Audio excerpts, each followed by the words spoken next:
Hello, everyone.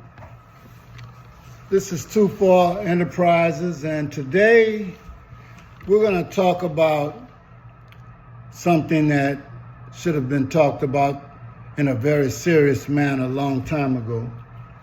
We're going to talk about the police and how they treat certain groups of people in America.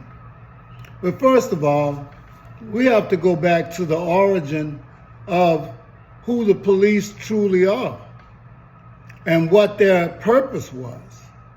You see, the modern police has deep roots in slavery, okay?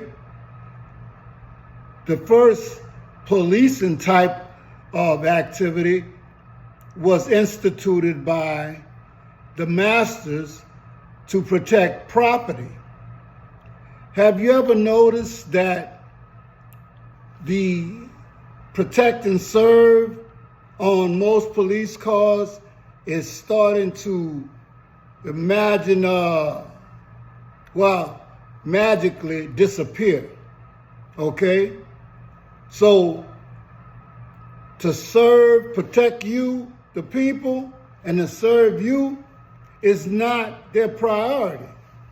Their priority was always to watch the master enrich people's property, to make sure that their property was safe, because that's how they got their jobs and also their security, their money, and became part of a system that actually was set up for the master's use. Now,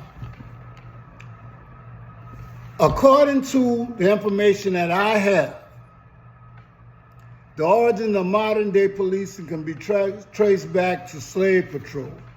The earliest formal slave patrol was created in the Carolinas in the 1700s with one mission: to establish a system of terror and squash slave uprisings with the capacity to pursue, apprehend, and return runaway slaves to their owners.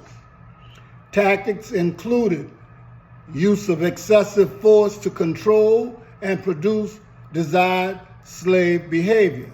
Does that sound familiar to you? Quite recently, they said that Tyreek Hill would stop going to a Miami football game, and he's a player for Miami Dolphins, and he was slammed to the ground and all kind of excessive force. And this is not to let Tyreek Hill off the hook, because you know these people already. He's black, he understands, but you know, we get to a certain point where we make enough money that we think that we've gotten a pass of being black, okay? And you don't use your position to actually take care of and start some type of movement against the type of policing that you just now face, that everyday people face on a day-to-day basis. This was what gets me about all of these rich people, black people, boule people, people that don't give a damn about nobody but themselves until their wife, their child, their person experiences the same thing that we experience on a day-to-day basis. Okay. Now let me tell you what a North Carolina slave patrol oath was. I, patroller's name, do swear that I will search for guns, swords, and other weapons among the slaves in my district, faithfully and as privately as I can, discharge the trust reposed in me as the law directs to the best of my power, so help me God. That was a slave patrol oath. Now, the one thing about this is that when your main objective is to protect the property of rich people,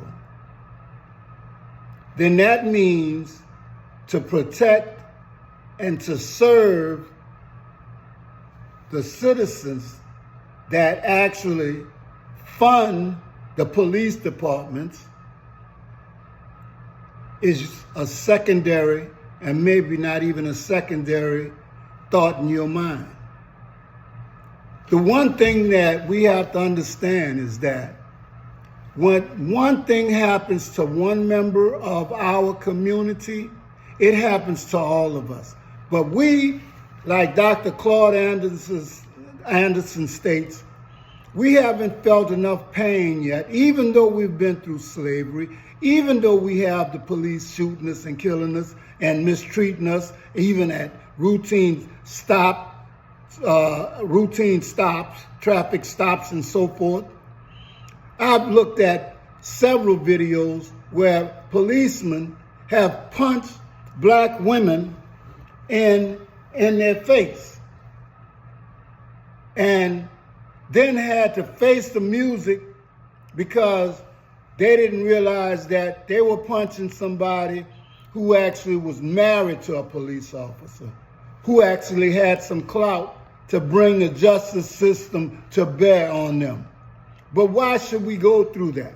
But you see, the origin was to slave catch. So when has that true mission been abolished? I mean, because the majority of your police officers are white. They don't treat white folks like that. So we have to believe that the police department still effectively serves its first mission. It is to actually systematically enforce black codes, strict local and state laws that regulate and restrict access to labor, wages, voting rights, and general freedoms for formerly enslaved people, no matter what the Constitution says. Okay? Now, by the 1900s, local municipalities began to establish police departments to enforce local laws in East, Midwest, certainly in the South, and also they talked about Jim Crow laws. But each foundation, slavery, Jim Crow, black codes, all of that just builds up to what we're coming to right now. It's just changing to fit the narrative of the present time, okay? But there's still, your first mission is property owner protectors, okay? And local municipalities leaned on police to enforce and exert excessive brutality on African Americans who violated any Jim Crow law, and they continued until the 1960s. But that's a lie. They continue right now, okay?